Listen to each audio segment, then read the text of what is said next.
lot, even though it's slow, but you can do it on the porch or anywhere. And it makes no noise, and it just feels good.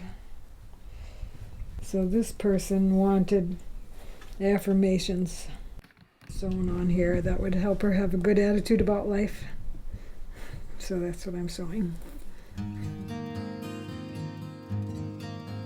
Down a winding gravel road in Brown County, the home and studio of Carol Bridges rests on a hillside, surrounded by nature.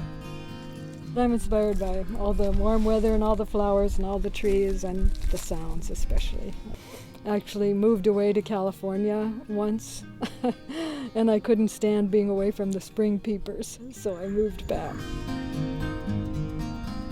This house is nice because it has a lot of walls that quilts can hang on. I've done a lot of graphic work and oil paintings, but an oil painting has to do a lot to grab you these days because we're so overwhelmed with pretty images in magazines and television and all that. But we're not inundated with beautiful cloth things. We wear t-shirts, so something beautiful in cloth, and especially if it's called a quilt, it's a comforting thing, and people want to touch it and have it and be near it.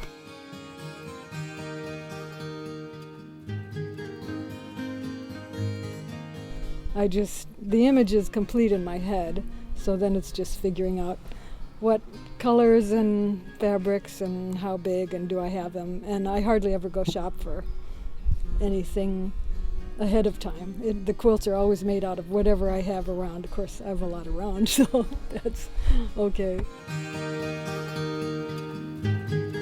And sometimes they come in meditation, like the one about peace that's on the wall in there. I started that. I actually woke up with this strong image of the quilt in my mind, so I got the idea to do the quilt called Can We Sew Peace by Morning?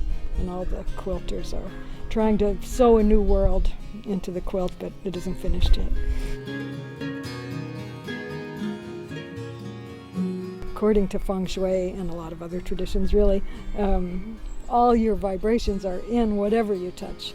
So the quilt has, it's just inundated with my vibrations, and I put as much love as possible into the quilt on purpose. When I tell people, just take some time one day and sit in front of the quilt and look at it for a long time and be really quiet and absorb what's trying to come to you from the quilt.